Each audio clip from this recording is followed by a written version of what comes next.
There we go, and we are Ooh. live! Hello, everyone! Hello, Hi. hello! Hi. I have with me today the wonderful, the talented, the amazing Dollie Hitsujida. Dollie, would you like Oh to boy. introduce yourself? I'm Dollie Hitsujida. I am a sheepgo VTuber. I guess I'm pretty much a V artist at this point. I make 3D models and stuff. And yeah, I like TF2. And I'm Alex's friend. Yeah. We have that in common. We both like TF2, among other things, yes. That's how we met, That's right? like the thing we that both brought were us into together. like TF2. Yeah, pretty much. Yeah, I think I asked you about your HUD. And that was like how we got to know each other. Yeah, because I think like you were one of the first people who followed me that wasn't like a bot. You were like a real person.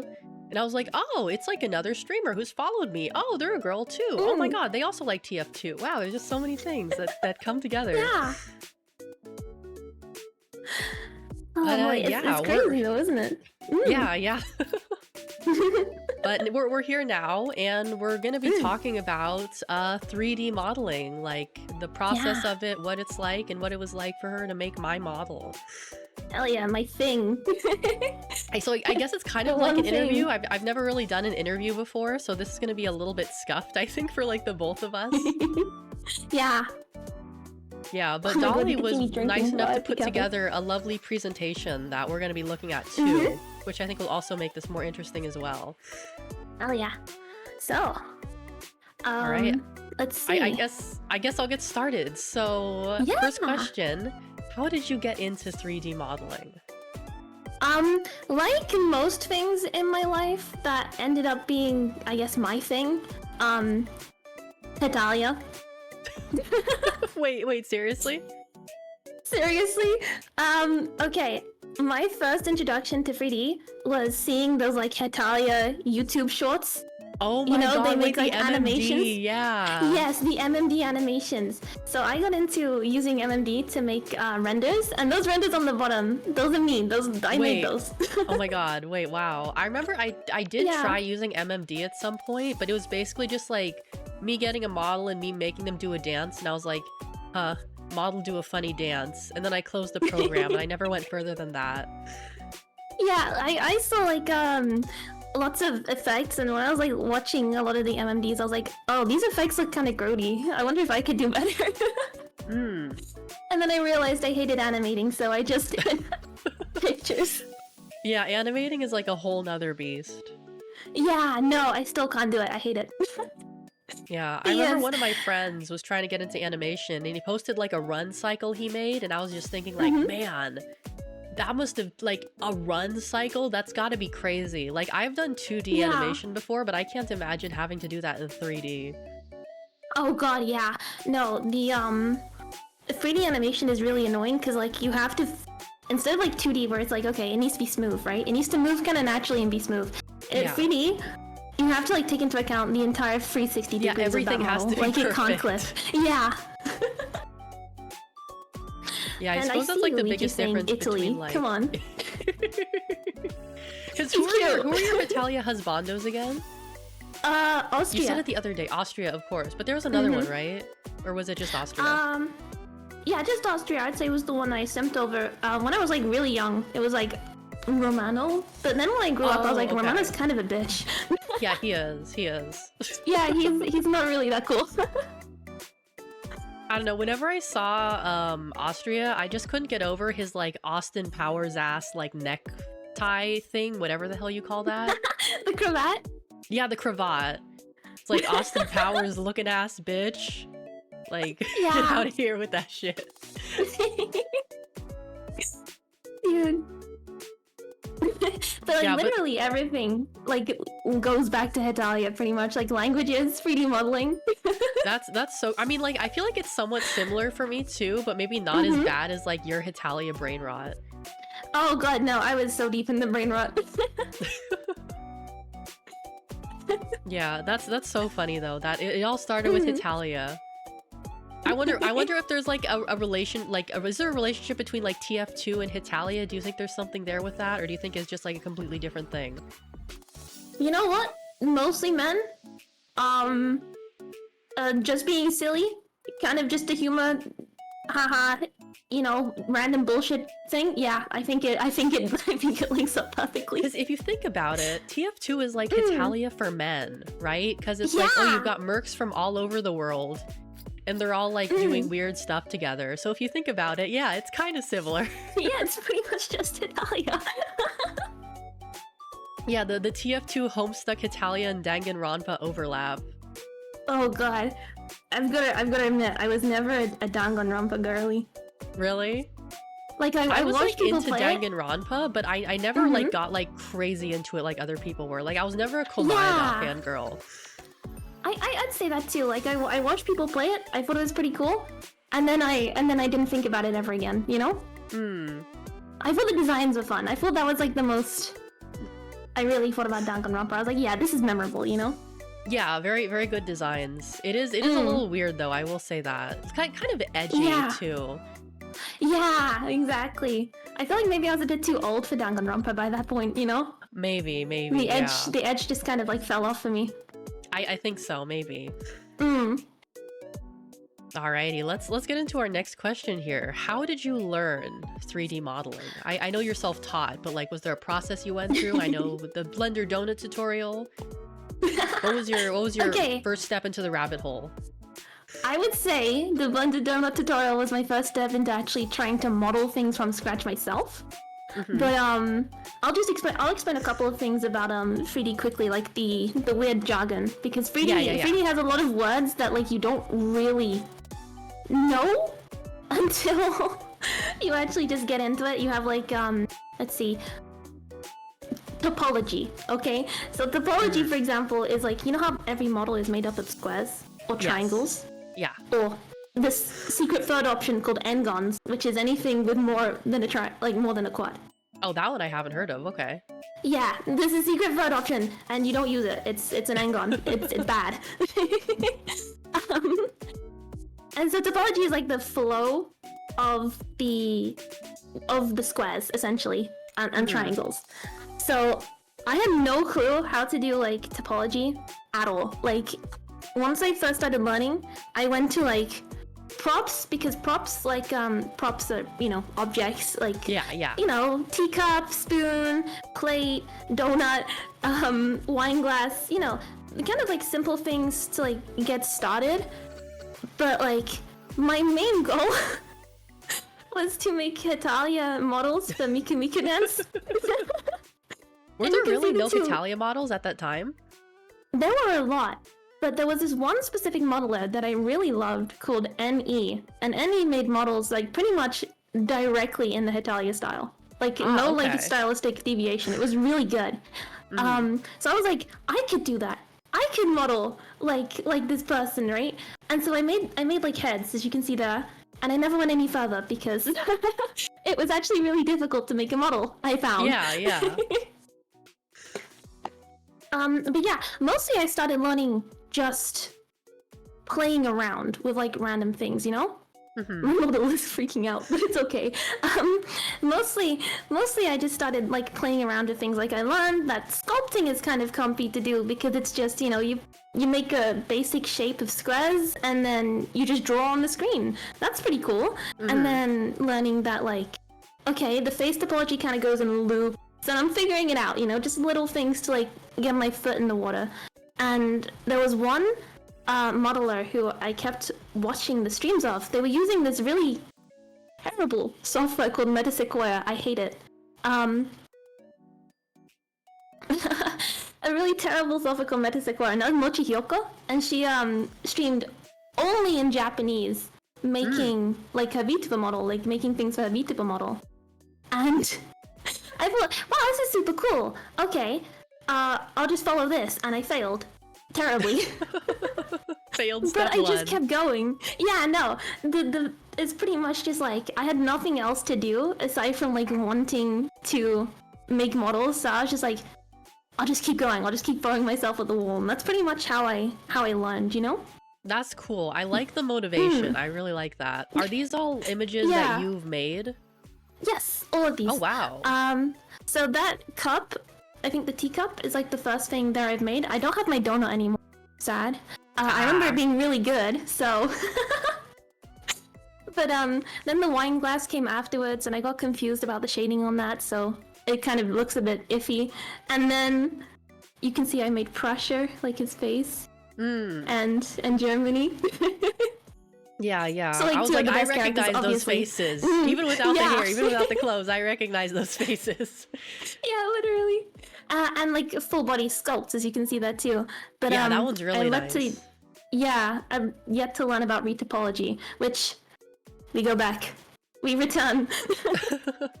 Retopology is the process of making a sculpt. So like a sculpt is very high poly, and high poly means it's very heavy on the system. It means there's lots of squares. And so you're trying to take the lots of squares mesh, lots of squares object to less squares.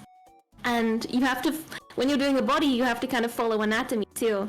So it's kind of annoying. You have to make the flow of these like lines of squares follow anatomy, and also make sure it's like made in a way that rigs nicely. It's very difficult. So it seems like there's like a kind of optimization process where it has to be like low on like squares or triangles, but still also has to like look good. Yes, exactly. If you have a mesh, like a model that has a ton of polygons, which are like the individual like points or the squares really, and said mesh also has on a really high resolution textures. Like this thing has 8K textures or something, right? That thing is gonna be huge. That is gonna like chug your GPU like nothing else. This is why like is like 100 gigabytes. Like yeah, I was gonna say maybe that's why the new Call of Duty is like 300 gigabytes. No, it's exactly the reason. It's all uncompressed textures. They're not optimizing anything. Yeah, exactly. And when you're making a VTuber model, for example, you need it to be able to run. Oh yeah. It has to run in real time. So you have to be as light on the system as you possibly can without sacrificing like the visual effect of it, like the you know how it's supposed to look. I see. Yeah, it definitely like it sounds like there's so much that goes into it. Like that's and like you're self-taught, right? Is that correct? Yes. I think I asked you this earlier. Okay, that's the craziest part to me, that you taught yourself to do all this stuff, just like with YouTube tutorials and stuff, right? Exactly, yeah. YouTube tutorials, and I think talking to people in like, I don't know what app it was, like chats who also free modeled. Pretty much just that, like if I was stuck on something, I'd ask for like reference or help, and I'd get that. But otherwise it was just like, okay, where's the YouTube tutorial for this specific one little thing I want to do? Yeah, I remember like I once the attempted free view. Yeah, I once attempted the Blender tutorial, and I got to like step 2 and I just failed step 2. Like step 1 was open the program, I could do that, but like step 2 was like, I don't even remember what step 2 was. It was like, oh, click this button and make this thing, and I tried it and like it didn't work, and I was like, yeah, I'm done. Oh, shift A to add. Yeah, I couldn't even do that. So I was just like, I think I'm in over my head with this one. Any recommendations on regards to tutorials? I mean, I won't say the donut. I wouldn't. When it comes to tutorials, like any specific you need to like learn, YouTubers and stuff. So, oh god, I have a whole amount of them on another list. If you want to pull that up quickly. It's up to you. It's up to you. Yeah, maybe I could. Let me see. I have the thing like right here. Someone I would really recommend nowadays is someone called 2AM. I think he's called 2AM or 3AM. He is a modeler who also just makes anime models. Yeah, 2AM. He makes anime models, and he's pretty good with like explaining how to do the faces and stuff like that. I definitely just recommend to learn anatomy too, just as a basics, just because when you're modeling like a human form, even though you're breaking the rules of anatomy, you still need to kind of already know how things are supposed to go, you know? Lots of Japanese modelers like Katsu. Katsu does tons of time lapses and stuff like that. I can put a dump of links in the Discord actually after the stream too, because I have a ton of people. Yeah, I can make a whole like post. Yeah, there's lots of people who do tutorials, but also just watching people who do time lapses, like people who do time lapses like Shonzo, because you can see how they like what their order of like operations is. Like you can tell like, do they do the hair first, how do they do the hair, you know, stuff like yeah. I see. Yeah, I was gonna So say like the name 2 a.m. That makes me think of like a creepypasta VTuber. yeah, no, like a I was like, top 10 mm, creepypastas #1 mm, Sonic.exe, you know? But if they make great yeah. tutorials, then that's good too. Mm. Oh god, I think my leap motion is bugging out, so I think it's overheating. I'll just turn it off. Okay. I guess we can let's see, go into our next questions. How long have you been doing this? You don't have to say like the exact amount of years, but just like, Yeah. you know, like how So long have you been doing this? around the time of this slide here, all the work on this slide is around 2021 time. So then like the pandemic comes in full swing, and then what do you know? HoloLive English debuts their first generation. And so I Really? learned that VTubers actually exist. You started that recently? Wow. Yeah. So, That's so I mean, cool. before that, I was mostly just using pre-made models like to make renders. Yeah. So it's like, okay, usually if I wanted something, I could find it. Mhm. But then when it's like, okay, 3D models, like here we go, like Hitalia, like 3D models, for example, all the 3D models for MMD have their own terms of use, and it's very restrictive. Like if Yeah, you wanted to stream with a model that was like made for MMD, you wouldn't be allowed to. It's illegal. Like it's not your property. So then it's like, okay, VTubers exist. What if I made my own? What if VTubers? Yeah, what if VTubers? And I saw like the live 2D models, and I knew I could do that, but I was like, wait, 3D could work. And this was like, I think around the time Void came out too. Were there some 3D VTubers at that time, or was because Yeah. like Kizuna Ai had 3D, right? Was Kizuna Ai 3D? Kizuna Ai she was 3D, I think, completely. And then Mochi Hyoko, who I was talking about earlier, she was also 3D. And she made assets for her VTuber model like on stream. And I was like, wow. whoa, I could do that. And Void came out around this time too. I decided that I didn't really like the look of Void. So this is the progression of sheep. So here's the first one. Krusty, I call it Krusty Hitsujida. Yeah, she used to take a shower, I think. Yeah, you can see the design wasn't fully realized by then. But the this was a Vroid base. This was a Vroid model. But adapted. But I modeled the hair, I remodeled the body and the clothing, stuff like that, you know, just because I wanted to learn how to do it. I knew how to do it. And that was the first iteration. And then I looked at it a couple days later and I decided I hated it. Immediately after it's finished, I was like, no one's ever gonna see this again. That went down well. And after that, then I actually went into learning how to make a VTuber model, like how to make my VTuber model, and that was around because like there's a big gap between Krusty and my current model. Like Krusty was around 2021, and then around 2022, 2023 time, I was like, okay, let me make my actual model. Let me try and make an actual model, full model, instead of just going back to the Miku Miku Dance pre-made models and fucking around with them, you know? So then I had the middle one, which is like a middle ground. It's a different face mesh because I made the face first. It looks slightly different than the one you have, right?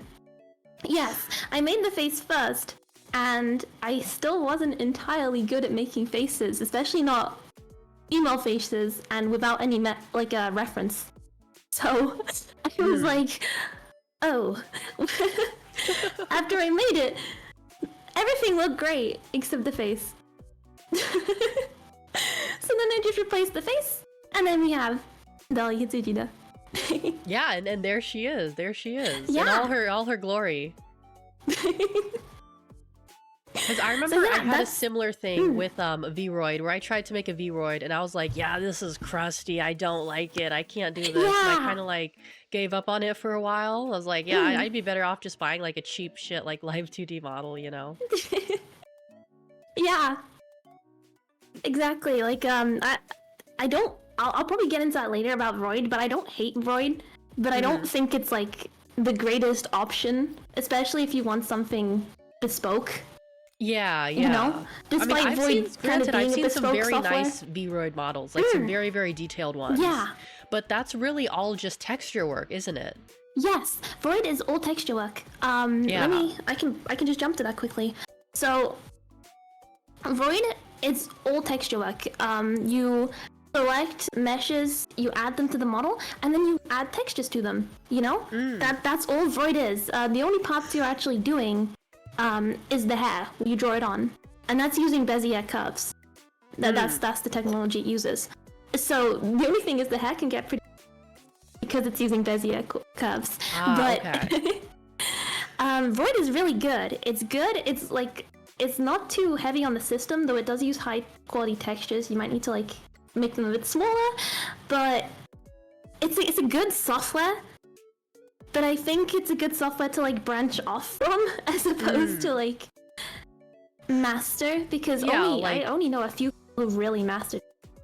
I would imagine like Vroid is better if you're really good at like more of the drawing and the texturing aspect, and maybe if you're weaker at modeling, it's not like that'd be best for you. Yes, exactly. I'm in like the opposite actually. Texturing is my skillful part, you know? Like I can make the shape pretty good, but the texture it takes me ages.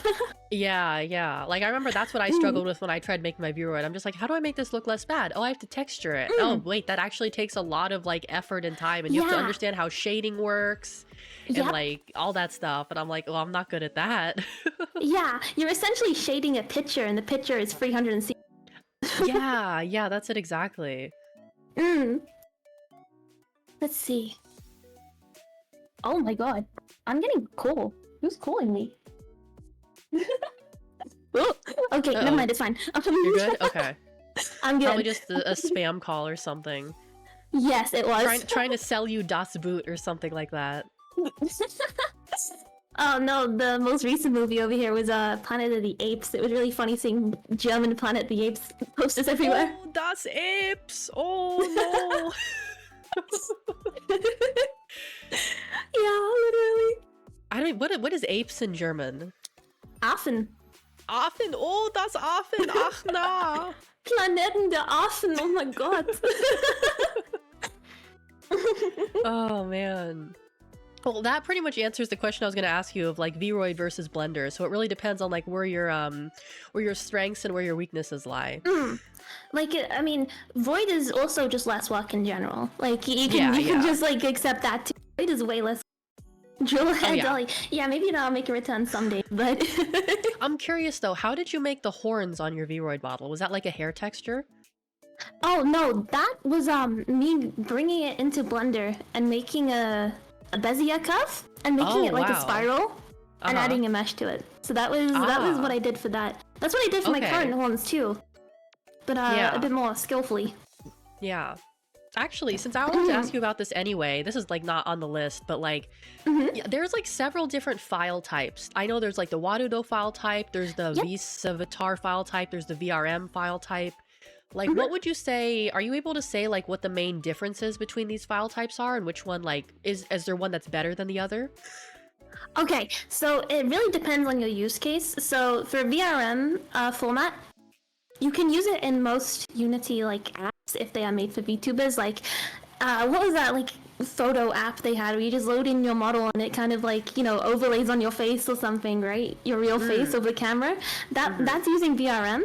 Mxtsukee, I think you can load a VRM into their like phone software too. Yeah, and I think XR Animator is just VRM too. Yes. VRM is just used everywhere. VRM is like the universal format for VTubers, you know?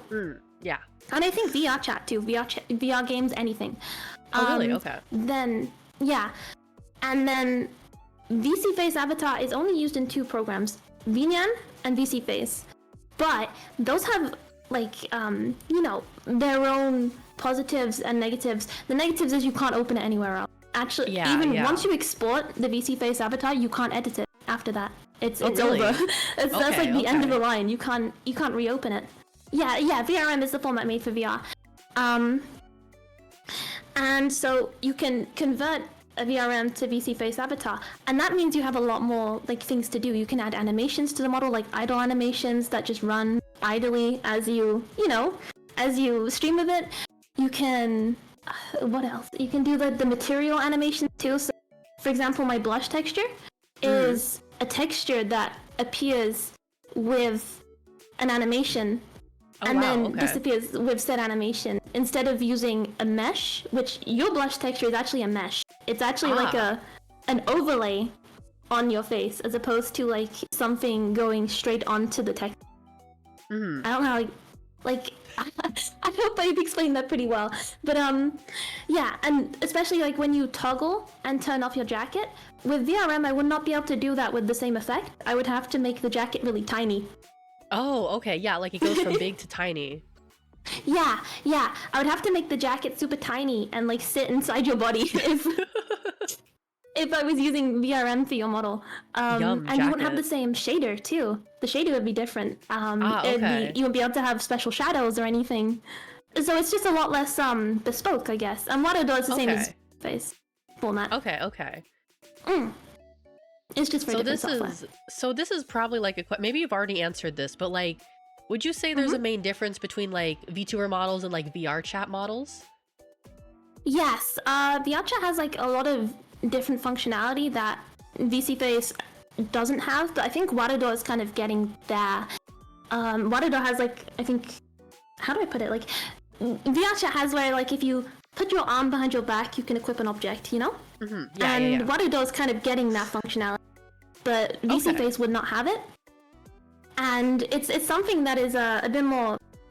VR chat is a lot more in depth for like the social aspect, you know. So it's like you'll if you're talking to friends, you'll kind of want to have something you can just toggle by reaching behind your back to like wave around or something silly like that, right?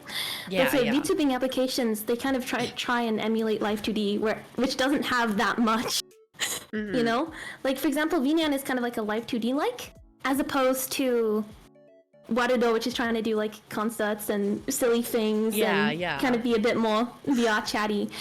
But I think that's the main difference. And also different ways they do bones too. Like I don't know how to do it. The rig is a bit different. VR chat. Let's see. Oh, there's a good question. How long does it take you to make a full model from scratch without the animation part? If I was doing it very, very quickly, my quickest making a full model, like full from scratch, is a month and a half. And that's, I could have done faster. Like, I could have done it in like a month, if I was trying to be really quick about it for the same, you know, quality level. But usually I take quite a long time because I don't know how to put this in like a nice way. Like I usually just do requests, so it's like there's no tough set deadline, you know? Yeah. Okay. It's like counting the days where I stay up to 4 a.m. Yes. I mean, she stays up till 4 a.m. every day, so I don't know what you're talking about. Yeah, pretty much. Oh yeah, that's another good question. So sculpting versus like, I don't know, not sculpting? What is another like way to like using the shapes and the circles? I don't know. Okay. So back to this. As you can see, like this here is a sculpt, this guy here. And you can see it's like it's not anime styled, but then you see the topology here. This shape, this anime girl at the top here with the really weird looking topology. Yeah. That's box modeled. So there's two different ways of modeling. Okay. It is, you know, sculpting and box modeling. Sculpting you have to retopologize afterwards. But for anime girls, they're largely either modeled with, you know, box modeling, or they're using curves to like make hair or stuff like that. So sculpting for me is really ever used with like the base body, like that goes underneath the clothing, because I just find it difficult to try and get the anatomy right while I'm working with squares as opposed to just drawing. But aside from that, the rest of it is totally box modeled. Just moving squares. Do you find one easier over the other? I find sculpting extremely easy, but the issue with sculpting is afterwards you have to retopologize, which is you know, putting the squares over the heavy sculpt.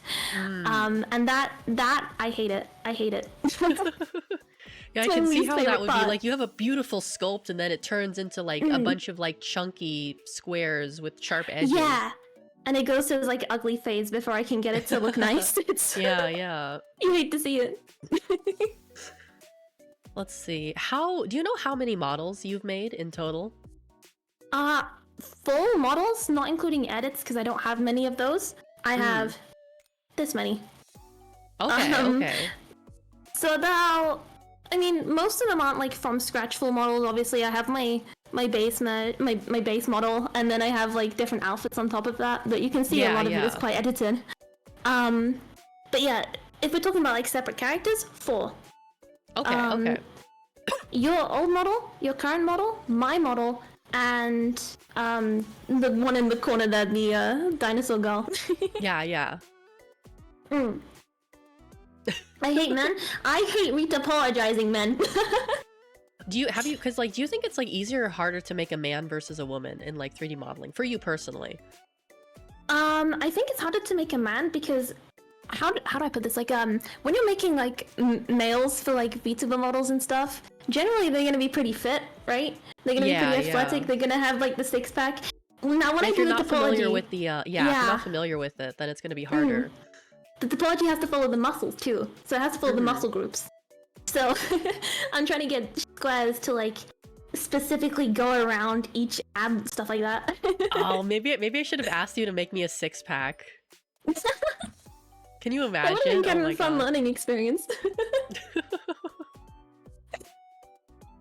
Yeah, you could always make twinks. That's true. You could do that. Yeah, I could always make twinks. I'm sure that's a lucrative market, actually. Oh yeah. What would you say your favorite and least favorite part of making models is?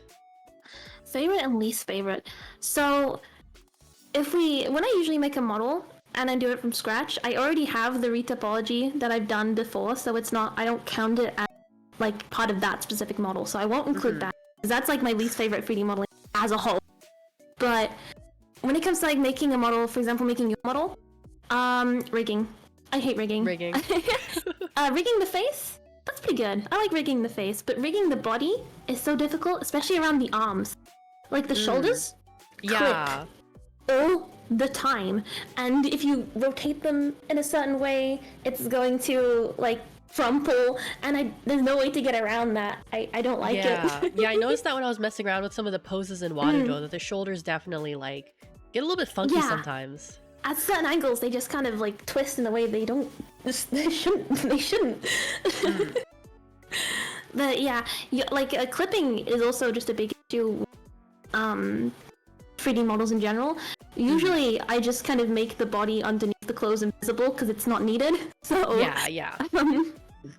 That's pretty much just the easiest way to get around it. But I hate it. What about the part you like? Favorite, I'd say like in terms of feeling the most accomplished afterwards, I'd say the actual modeling part. Like once you get from like a square to like a full model that is like ready to come to life, it's like that's amazing. Like I have everything built, you know? I just have to tweak it now. No, that sounds like it would be really cool.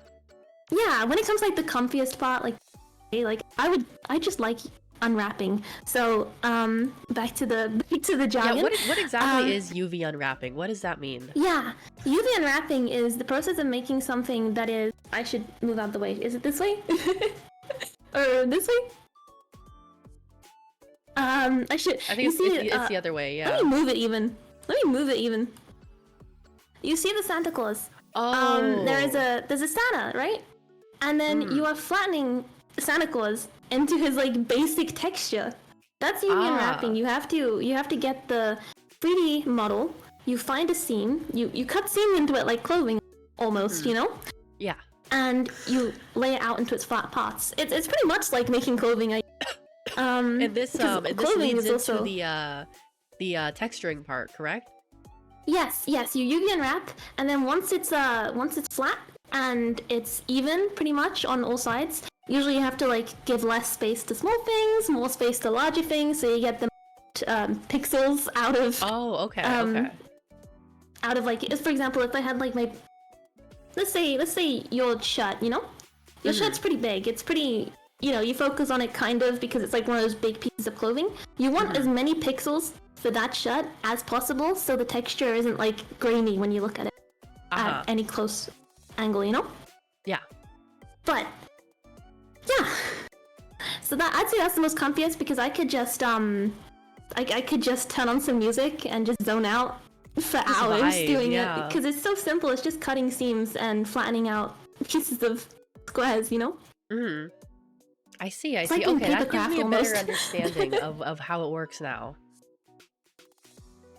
So I take the skin off of the model and draw it back on. Yeah, pretty much. Ah, okay, okay. Because when you do like the texturing, do you do it on the flat part or do you do it while the model is still in like 3D? I would imagine it's easier to do it while the model is still in 3D, right? So there is like different ways to do it. I personally use just Clip Studio Paint, so I'm just drawing on the flat pieces of the texture.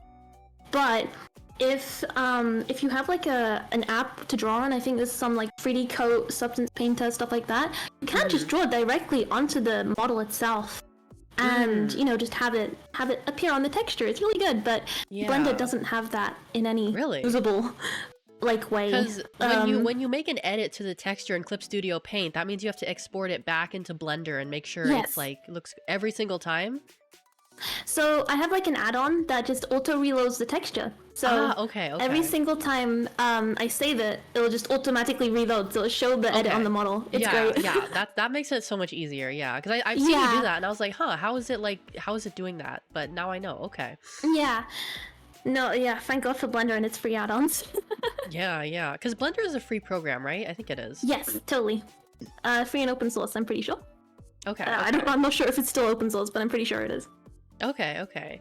This is kind of like the same question, but like, what's the hardest and easiest part, would you say? Of 3D modeling or UV? Yeah. Oh, 3D modeling. 3D modeling, the hardest part is definitely the rigging. Like, especially because rigging always has...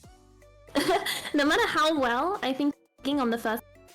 I use it in, like, Varido or something, and I'm like, oh, that clips. I have to go back and redo the whole thing now.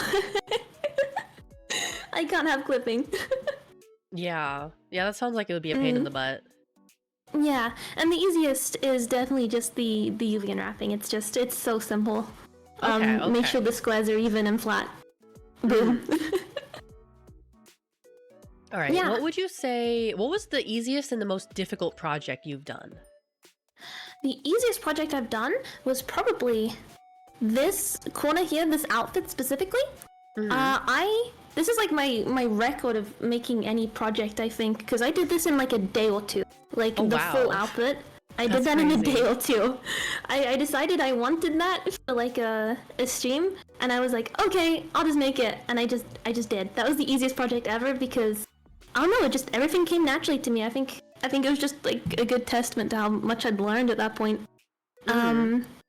And my most difficult project is pretty much the one in the middle right next to it, because that was me learning for the first time ever, like, how to make a full model from scratch. So I made the sculpt.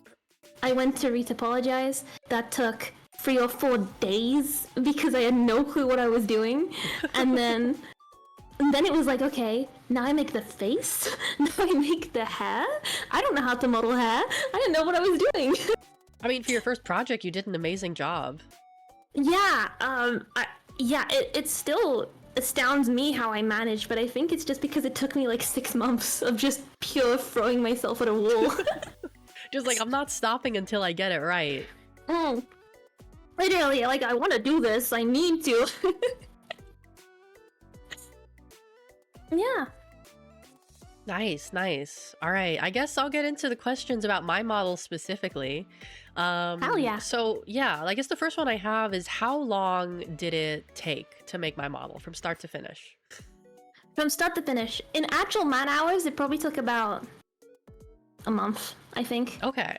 Like actual working on it, like I didn't have any distractions. Like if you were to work on it like just without having anything else going on in your life, it would have taken like a month. Okay. It would have, but then it took over 6 months because I had like all the like issues at school and family and stuff. So then there was like so much, like it was really annoying. But actual man hours, I'd assume it took around a month.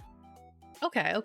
Which is about standard. If you commissioned a 3D model, you'd want it to take around 2 weeks to 2 months, around that time. Okay, yeah. Because I feel like it's probably like a somewhat similar for like live 2D models as well. Because I remember when I made my first scuff model, it took me probably like a month of drawing and then like another like month of rigging. Maybe a little bit less than that if I had like, I was working on it like a little bit every day, right? If I was like, you know, just crunching it, it probably would have taken me less time. But it didn't really take me all that long. Granted, it was a very simple model, but yeah. Yeah, so no, I know you're looking to do your own live 2D, right? Yeah, honestly, I keep getting stuck every time I try and shade in the clothing. I am the enemy. I hate shading. I can do hair, I can do I hate it skin. too. Yeah. Especially when you have to like account for like, oh, what texture is the clothing? What is the material made out of? Like, how does the material reflect the light? That kind of stuff. Yeah, and then like having like, am I gonna do the shadows really nicely where it has blue tint, the backlight, and the Yeah, there's a lot that goes into clothing, more so than like skin or like hair, I feel. Yeah. It's a toss-up of wanting it like super high quality and just like, is this like cost benefit actually like, you know, about as much as you want. I will say though that for the live 2D, I had more fun with the rigging than I did with the drawing, but that could just be a me thing. Because the way I see it, rigging is a very technical skill. And a technical skill you could pick up very quickly if you like, you know, devote yourself to it. Whereas drawing is something that takes like years and years and years of like practice. Yeah, I think this is, rigging live 2D models is kind of similar to 3D models, actually. Like, really? I don't know how to describe it, but every time I haven't had my hand yet to rigging a live 2D. But every time I see, like, you know, videos of people doing it, it's like, yeah, this is just like trying to make something space, almost. You're trying to make a 2D model move as if it is a 3D object almost. Yeah, so it's like, okay, it's fun. This tickles my brain. I could do this. Yeah. Yeah. Is live 2D hard? How would you compare it to 3D models in terms of difficulty? I was gonna ask that too. I mean, like, because you like don't really have that much experience with live 2D, but I mean, you're obviously you're starting your model, or you're just kind of like experimenting with it.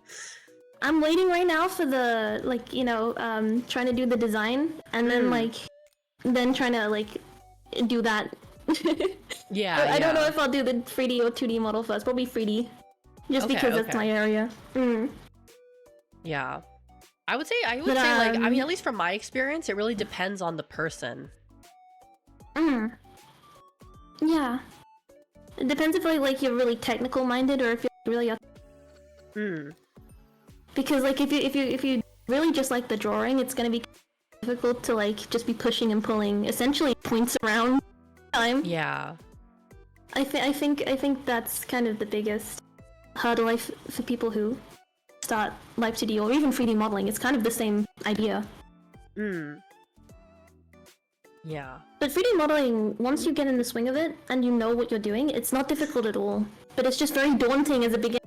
A lot to learn. Yeah, for sure. Because I mean, like, I don't know if you know this, like, in general, but like in the industry, is it normal for like one person to do the modeling, the texturing, and the rigging, or do they outsource it to like different people? So I think it kind of depends. Like, when it comes to like freelancers that are getting, you know, hired by companies to make models, those tend to be just the person, like just one person doing it. But you also have like, with Live 2D, you have like the guilds who make models, like, and then you have like one artist, one rigger. But 3D kind of has that. There's at least one guild that I know of where they do like share work, I'm pretty sure, but it's kind of rare. It's a bit rarer than in. Okay. Though it is pretty cool. I'd love to outsource my rigging to somebody. Yeah, I can imagine. Because like one thing that like I've kind of noticed is that like with Live 2D at least, each rigger has a very like distinctive style. Yes. I haven't really like noticed that as much with 3D, or do you think there's a similar thing with 3D rigging? So I can actually just go to the rigging portion here. So with 3D rigging, it's a bit difficult. It's a bit different to Live 2D rigging because there isn't so much room for like stylistic choices. It's pretty much, you have a skeleton, which is just a bunch of bones, as you can see, the little like pointy objects here, they're bones. Yeah. You have a bunch of bones, you have to paint essentially the what the bones affect onto the model, and then it moves. But you can't be too stylistic with it, because if you you know, you don't rig it correctly, it's gonna clip. Ah, okay, okay. It's gonna like intersect with itself in a bad way. What the hell is the JoJo pose? I just gotta test. I gotta test the model and make sure it works. Yeah, she's gotta test it. You gotta do crazy poses, or else you'll never know if it clips on it. So describe to me like your process to make my model. Where did you start, and what was your process basically? Okay, so really the first process is getting the reference, and I like working with references that are at least kind of similar to the final result. You like the first you know, the face picture in the corner and your face like on the screen right now. They're kind of similar, but you can tell there's like quite a bit of difference, you know. The highlights are different, the shading of the headband, that's the word, is different. Even this here with the little zipper, it's at the bottom instead of the top, you know? You can always change every little bit on the reference. But having a reference is very important because it'll give you like a lot of like guidance into what you're supposed to do as you go on. And then once I get the reference, a front reference is enough, a side reference isn't needed. You can always figure that one out. Some people really want a front and side, but you don't need it. Yeah, unless the outfit is like super complicated, on the right? internet. Yeah, exactly. There's a gazillion pictures on the internet of like side view. You can always use one of those as a reference. But my first steps usually with modeling is the face, just the face, and the body. And it's kind of like the blank Barbie doll underneath like the clothing and outfit and everything, you know, kind of making that. And I model the face first in its completeness, and then the body itself, I adapt my sculpt, so like I sculpt the correct body proportions, and then I overlay my current like body topology, like my retopology.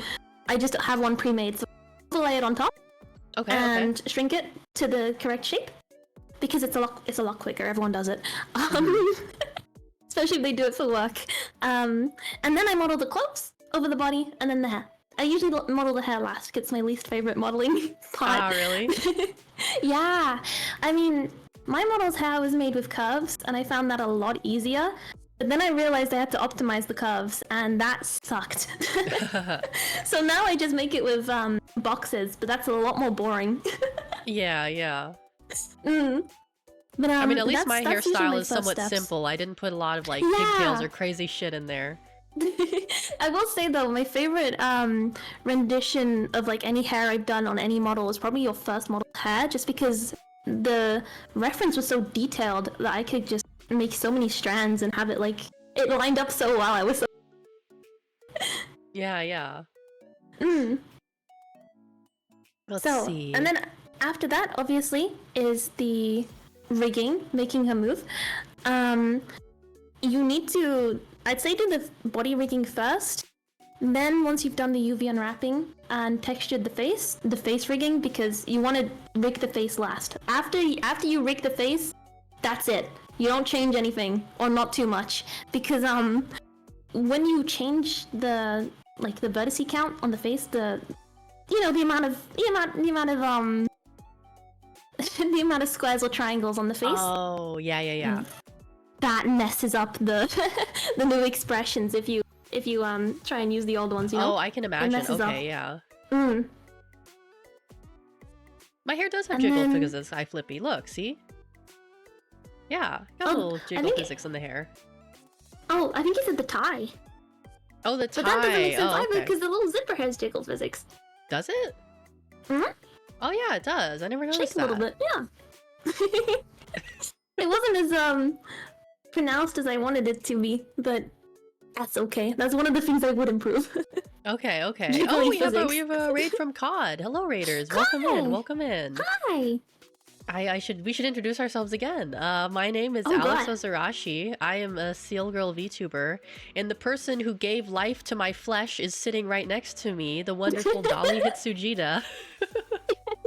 Yeah, I'm Dollie. I'm a sheep girl VTuber, and I make 3D models. Yeah, and we're just doing a interview presentation Ooh. right now where I'm interviewing her about the process of making models and making my models specifically. Yeah. And we're on the stage of making the color actually happen, like the actual like texturing. Yes. And I've yes. already like explained this, but I use Clip Studio Paint and just have it like auto update every single time I save the changes. And yeah, you can see here when I was talking about like the flattening, that you just flatten it. You're just getting the shapes and flattening them out. And then you draw over them. And then boom. That is your UV unwrap and your texture. But yeah, your head texturing went really simply, actually, for the model. It was surprisingly simple. I was expecting it to take a long time, yeah. But because the hair itself was quite simple. But I think I like to attribute it to knowing a bit. VTuber terms Dollie is your mom now. No! Yeah, that's I don't want to think about that. That's a little strange. weird. That's a little weird. I don't like the way that sounds. But yeah, then there's like some silly things in Unity, because Unity is quite interesting with how you can render things. So with I think I was talking about Misi Face and Binyan, capability. The like face blue on your model is in like a mesh that kind of like overlays the top of your head and your eyes. And it's stenciled to your face, and that means that like it only renders above your face. Nothing else. Can you make that image a little bit bigger so I can see what's happening in there? The one with the weird one? Yeah, that one. The band, yeah. That is. Oh wow. So this texture here is like a blue gradient into nothing but that is just one like big square overlaid over your face. Oh wow, okay. And curved around. Head empty, yeah. And that is just a texture that only renders over your face. And so it becomes the blue. Okay. I just make it semi-transparent, multiply over the face, and multiply means just darken, kind of like overlay the color. But some people might not. And make sure it renders only above the face mesh completely, and that's it. Okay. And that's something only Binyan and Waterdorf format can do. That's not something Mtoon can do, which is the Unity shader. Yes, the Unity. I see. I didn't know that. Yeah, there's lots of little tips and tricks that you don't learn until you do it for ages. Let's see. What was the easiest and the most difficult part of making my model? I'm guessing it's probably going to be the rigging and the texturing, right? I would say, aside from the rigging, because when it came to rigging your model, I was just like, if it clips, I can make it invisible. That was pretty much my... If it clips, it's not going to show anyway. Like, the back beneath your shirt is not going to show. I can so not the rigging. I'd say probably the hair. Modeling the hair. Because modeling the hair is always my least favorite part of but modeling your hair, for some reason, became really difficult. I think because of the headband. Oh, like, maybe, yeah. Yeah, because it has the shadow beneath it, and that shadow is also a mesh. That shadow is also like an object, tangible object that is underlaid under your hair. And then it had the hair on top of it, and that was the face, so it kind of clipped the face quite a bit. And then the hair over the top of this hair, that was a pain. Really?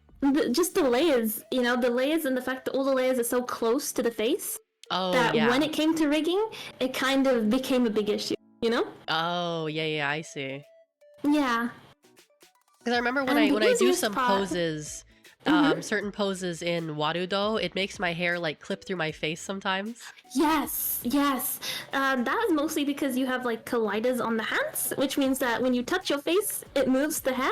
And things can just collide with things, which is quite nice to have, but then when you have your hands in front of your face and it's pushing the hair inside the face, it's like, oh. Yeah.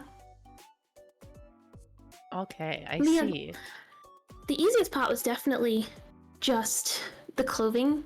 Somehow the clothing went so easily, and that's surprising because hoods are very difficult to model. I mean, like, I picked a simple outfit on purpose. I didn't want to make it, like, too tough on you, you know?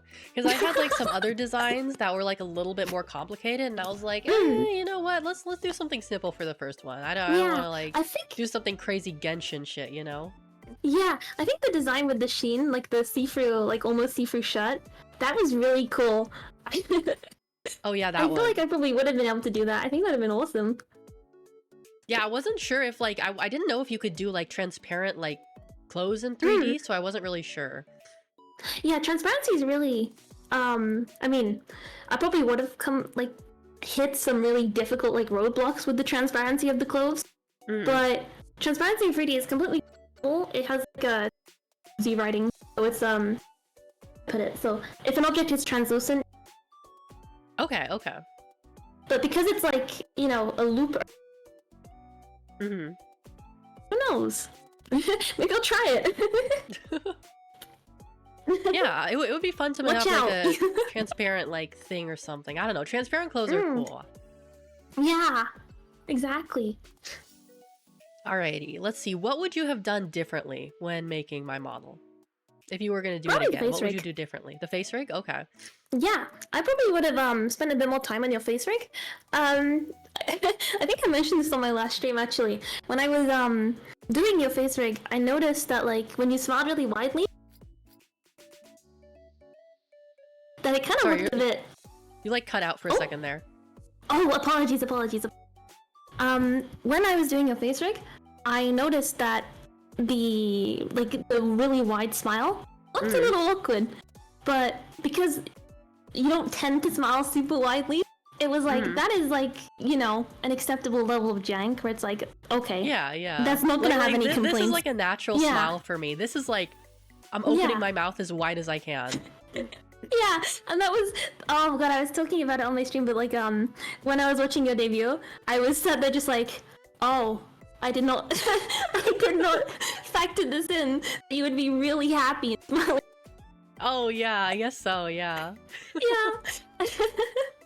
But yeah, definitely the face rig I would have done a bit differently, just because how do I put it, like I want to like get better at rigging mouths because sometimes they do just look a little jank, and and jank may be so, but I want to make sure they're as like clean as possible if I'm ever gonna take money for a model, you know? Yeah.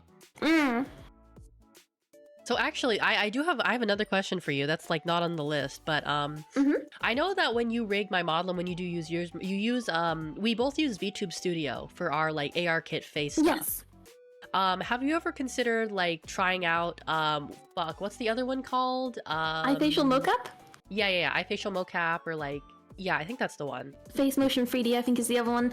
Yeah, see, I use those when I'm testing the rig in Blender because Blender doesn't have a native like VTube Studio to, you know, Blender facial mocap thing. They don't have it.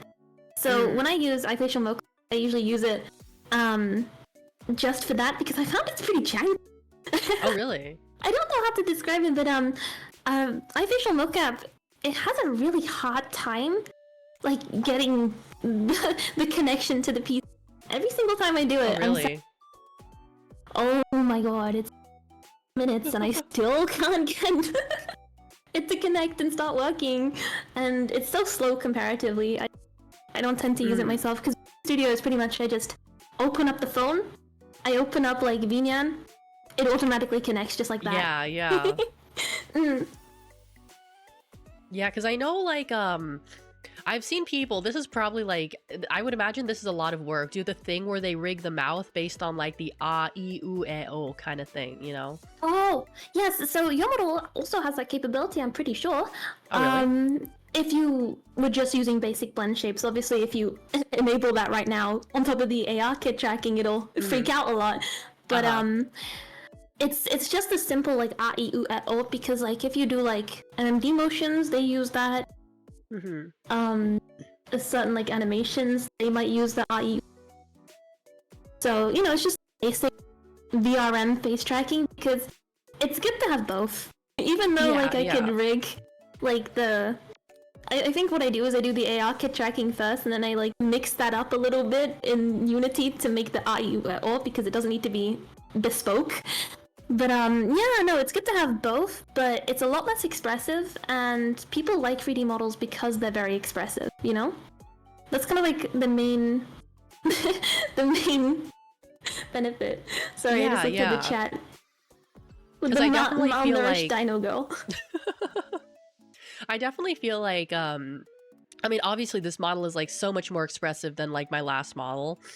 And I feel like, I mean, it really just comes down to the rigging, right? Like when it comes to how expressive it is in both 2D and 3D. Yes. So, yeah, pretty much you need, with 3D, because its main benefit is the rigging. ARKit is pretty much the best way of doing facial mocap below like the $1,000 range of like you know mocap systems that like are out there. When they put the dots on their face and they do like a little camera, like that's the really crazy high-end stuff, right? That's when you're paying like $5K, and it's honestly the it performance versus cost. You can get ARKit way easier and cheaper for some people because they already have an iPhone. You know. I've always wondered, if I like put dots on my face, do you think that would help the AR kit like make me more expressive, or do you think that would just mess it up? I don't think so, because AR kit uses the iPhone's like infrared tracking. Ah, okay. So it uses like a different form of tracking. I think if you did that for just camera tracking, better. But I'm not sure. I haven't read up on that actually. Yeah, because it's like I've seen a lot of like videos and like stuff behind the scenes of like, you know, performance motion capture for games and movies and stuff, and they always like they have the thing with like the dots on the face and the little camera. Yeah, I think that's like a specific like system that yeah I'm too poor to have any knowledge of. Yeah, it's like Hollywood like level stuff. Yeah, exactly. And when you can get as expressive with just the iPhone tracking, it's like, you know. Oh yeah. You can just do it, yeah. Let's see here. So let's see. The last question on my list, I mean, if I come up with more, obviously I'll ask you. What did you learn while making it? And do you feel like you've improved? Making your model, I think I learned that, like, clipping sucks, more so than I already knew. But, I mean, it was less, you know, it was less, like, deep because I knew I could remove it. But I think also just making, like, a coat, like your coat, was something, even though it came pretty easily, I thought I was gonna have a really hard time with it. And trying to make it to the reference was, like, extra difficult, kind of, because, you know, the reference is, like, you know, a drawing. It's hard to convert something to 3D. Exactly, and I did that with your last model too. But, like, I could go off model. And learning to go, like, off model slightly from the reference to, like, make something better, I think that's probably what the most, because everything else for the reference just image, I never intended for you to use it as like a one-to-one kind of example. It was more just like a design kind of like guide. Yeah, that's the thing. Like, with me, I usually just wing it, but like I wanted to make sure before I even started modeling that I would like the face, because the face to me is like the most important part. Oh yeah, like of a model. It's obviously for a VTuber model, it's what people look at the most. So I wanted to make sure I liked the face, and I was really glad that the AI just like put out the exact like perfect face, you know. But yeah, no, that's probably what I learned, like being able to go off model slightly, not having to like overly rely on a reference, and also not winging it completely, you know, like having that happy, you know. Yeah, I mean that's kind of what I wanted you to do in the first place. I was like, you know what, I want to see show me what you can do, Dolly. Show me what you can do.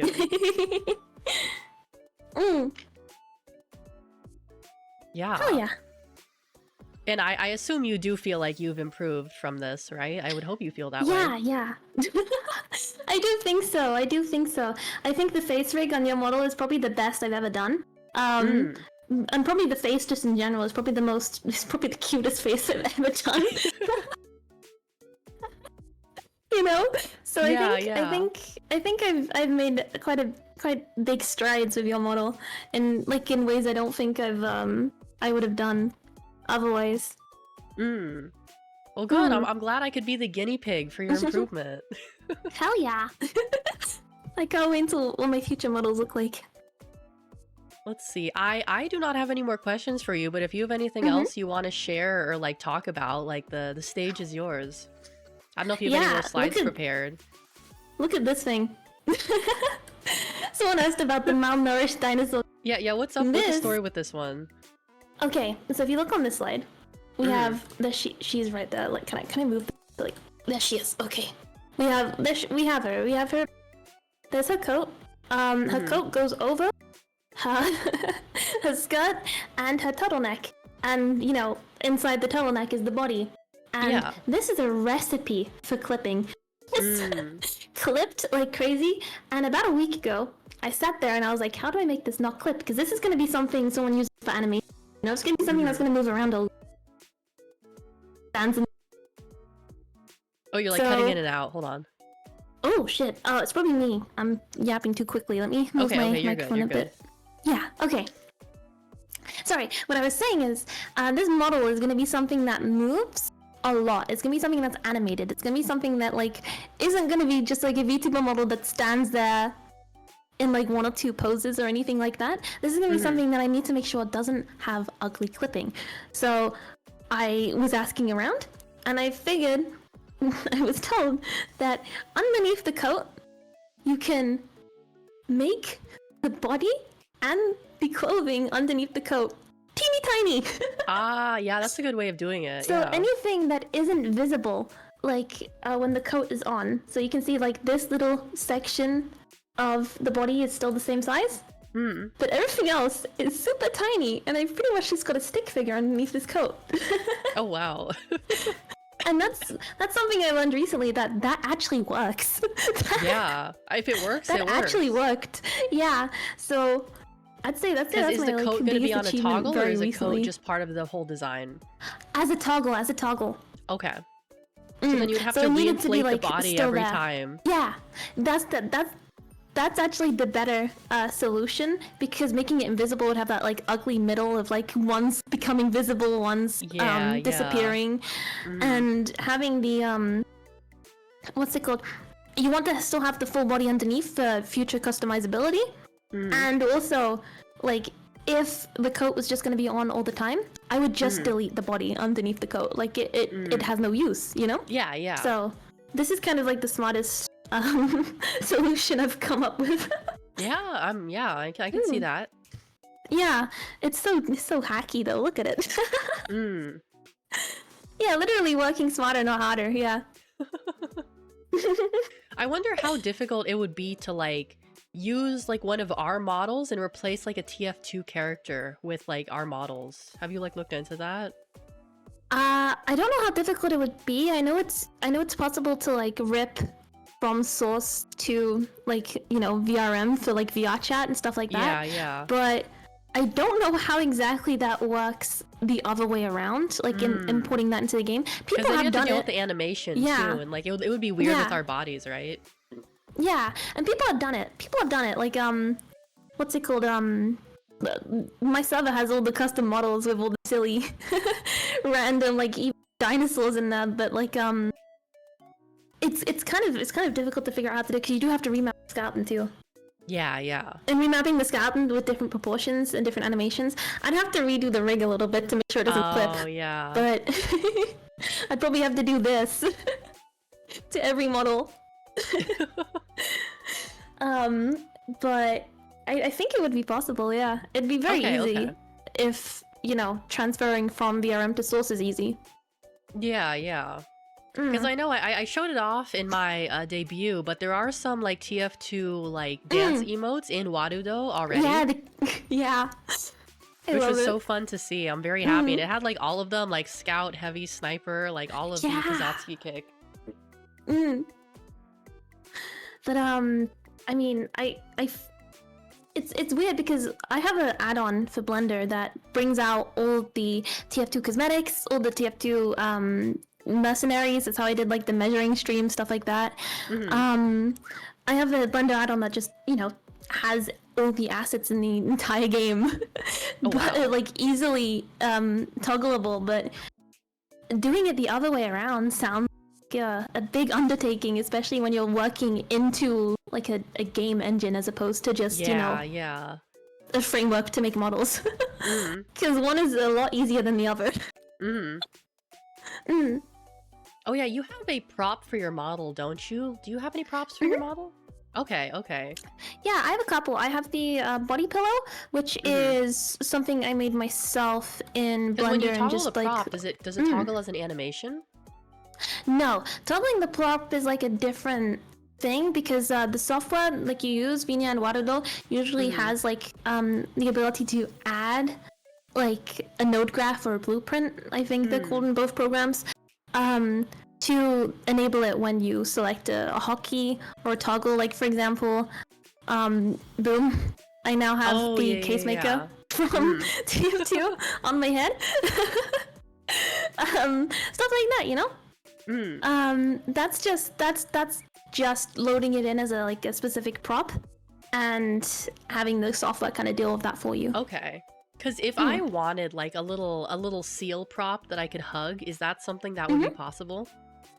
Oh yes, definitely. The only thing would be like getting the animation. Like you'd have to animate the arms holding it.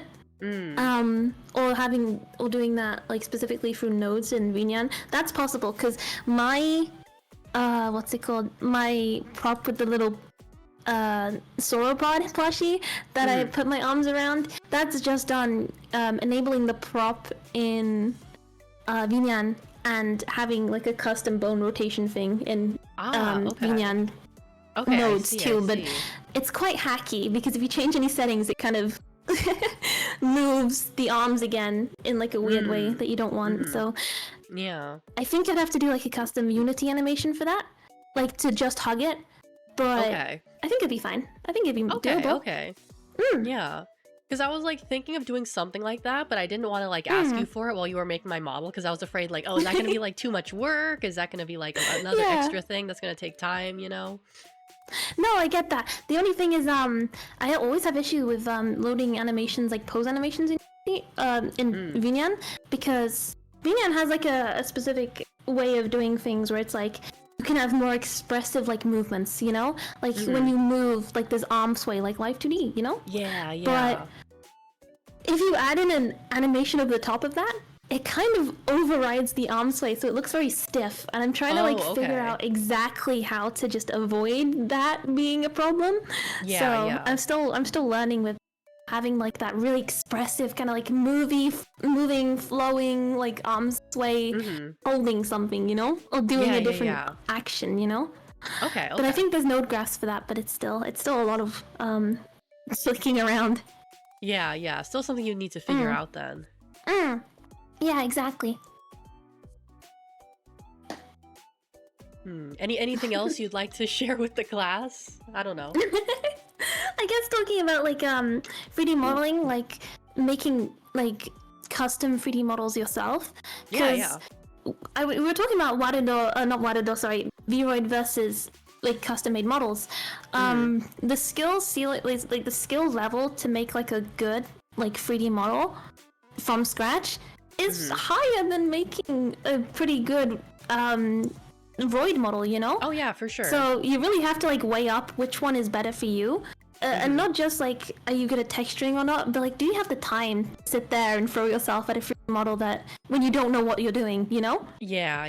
That's something you have to like really take into account. Like if you're trying to make something like this model, you're gonna be taking a long time just learning. Like you're gonna be doing like most of my first model, most of my like the one in the middle here. Most of me making that model was just learning. Like most of that was, oh, I'm stuck. Let me look at a Blender tutorial. I'm really stuck. Let me just leave it a week and come back. You know? Yeah. So you have to weigh up like. Vroid is easy. It has all the settings in the app. You don't have to move a single vertex. You know? It's so simple. And like for most people, simple but slightly lower quality is good enough, you know? Yeah. You can't expect everybody to learn how to make their own 3D models, you know? Oh yeah. Because I've definitely seen some Yeah. people who do Vroid commissions, and they're a lot cheaper than like 3D model commissions. Yeah, no, Void commissions, I mean, I've seen some go up to like $700. That's still But- cheaper than a 3D model.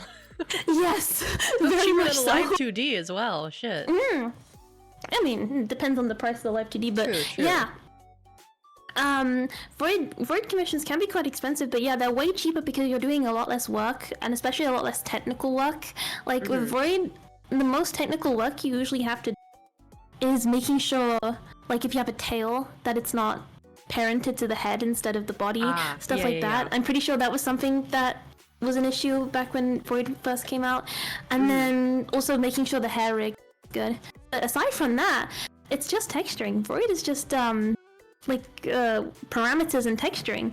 Because they're already are Vroid models already rigged? Yes, they're already Okay, rigged. they're The pre-rigged. only thing that isn't rigged with a Void model is the hair, because you draw it yourself, but it has an auto rigger inside the program itself. The only issue with Void, where you might have to like change it outside of Void itself, is the facial expressions, because they don't come with ARKit. So you'd have to use a paid tool called Hana Tool to, you know, rig the face automatically for you, and that has its issues too. So Yeah. one of those things. I see. Yeah, it's crazy how much stuff like goes into this. I mean, it seems like it's like at least slightly more work than a live 2D, but it kind of depends on what you're doing. Like if you're making like drawing a really detailed live 2D model and rigging that, then it could be like even more like resource intensive than like a very simple model like my model, you know? Yeah, I'd say a complicated live 2D would be more work than a basic 3D. But I will say that like a complicated 3D is like extreme work. Like if I was gonna have accessories or like things that like overlay, you know, bends especially, that's a pain for rigging. So like stuff like that can make 3D a lot harder than a live 2D. But once you get the method down with 3D, it becomes a hell of a lot easier than a live 2D, I'd say. Yeah, okay. See, get some water here. Oh yeah, Flippy, my commissions are not open. I was gonna ask you about that too. Do you to. currently take commissions? I do not currently take commissions, but I'm doing a commission at the end of this year. Or for the end of this year. Okay, but it's like a thing with a friend, you know, so I don't think I'd publicly open commissions until I really need to do it for work, just because I get a bit worried. I get perfectionist. Yeah, and the like deadlines too, and people like you know, I don't know. There's like horror stories about like artists, horror stories about clients, so it's kind of like you really have to be sure if that's what you want to do, if you want to like go into that kind of thing. Yeah, exactly. And you can never be sure like a family event isn't gonna like happen the next day after you take it, and then you have like a 2-month deadline and you can't do anything because you're like going home for a funeral or something. Like your computer explodes or God knows what else happens. Yeah, it's quite daunting. I'd rather just do commissions with friends, you know. Yeah. I mean, I don't know. I'm excited for what the future holds for you. You are so very talented, and it feels like so hyped. You're improving like more and more with every model you do. I think you're going to become a god tier 3D modeler at this rate. God, no. The people I follow who are better than me are like leagues better than me. I have a long go. But yeah, no, I'm really hyped for the future, especially of like projects too that we talk secret about. projects. So, oh, that's right. I was going to ask secret about projects. that. Do you have any? Okay, you have secret projects. Do you have any projects that you can publicly announce, or is there everything is secret right now? Everything is secret right now, aside from the fact the commission I'm doing is very detailed and so cool, and everyone's gonna see it soon. I'm probably gonna do like streams working on that video because it's gonna be super secret. Okay, nice. Let's see here. I don't know. That's all I have for you. I don't know if there's anything else you want to talk about or you want to like say to the viewers. I think I've probably gone on like as much yapping as I could do about like providing like real-time examples of me modeling. Like, if this was like a instructive stream, I'd be like, well, teacher mode, like talking about like how loops are supposed to go on the face and stuff like that. But this is more just like the general, what is the process? And the process, when you break it down, is quite simple. It's just learning the program and getting the program under your like thumb so it actually works. Yeah, yeah. That's. I feel like for me that was the hardest part. I gave up almost immediately. Yeah, no, getting the program to just do what you want is sometimes insanely difficult, and it really shouldn't be. Especially when every different software has like a different UI and you have to learn all of them. Yeah. Yeah. Yeah. All right, let's see here. I think I'm still sick, so I think I need to like lie down for a little bit. So I think now is probably a good time to end if you're okay with that. That's fine, but, let's see. Do you mind if I just go over my schedule real quick? Oh, yeah, go ahead. Okay, I'm gonna switch over here. Let's see here. So, tomorrow I'm continuing on with Still Wakes the Deep. That's gonna be at 3 Pacific, 6 Eastern. I think I might be finishing that game. We'll see. And then Thursday, I'm playing more Warframe with Almontis. That should be fun. There's a new quest that we're gonna do. I think we can do it. I don't know anything about the quest. Maybe it's locked behind something. I'm not sure. We'll find out. And then Friday, I'm gonna be busy. Saturday, Dead Island. Gonna go back to the island. I'm not sure if I wanna... Like, I don't know. Like, I like the game, but I'm not sure if I want to finish it. Just because it's kind of like... It's just the same thing over and over again, and the story isn't really all that engaging. Yeah. So I'm thinking maybe it'll be my last one. I'm not sure yet. And then Sunday, Team Fortress 2 as usual. We're gonna do the crazy map rotation this time. We're gonna do a fun map rotation. So that's how we do it. We do 1 week normal map rotation, next week like fun custom map rotation. We got a lot of really cool ones in there too. And Dolly, do you have anything you want to announce? Any fun streams coming up or anything you want to, I don't know, talk about?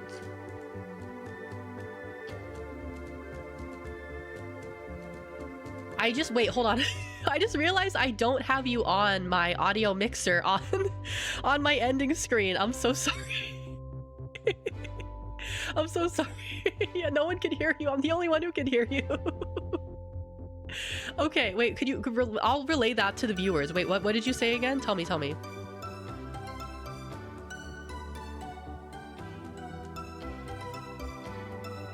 Okay, she has an exam on Monday that she hasn't prepared for. Her streams are going to be kind of spotty. That's what she wanted me to relay to you guys. Let's see. Yippee! Let's see. Let's find someone to raid here. Let's see who's online. Let's see. Ooh, do you want to raid Nyadu? Let's raid Nyadu. She's playing the new Power World update. Alright. Gonna send you guys over there, but before I go, I just want to say I hope you all have a wonderful, wonderful morning, afternoon, or evening, wherever you're from, and I'll see you guys later. Bye-bye! Dolly says bye! Yippee! Alright, let me get the raid started here. Oh wait, I'm not muted, fuck.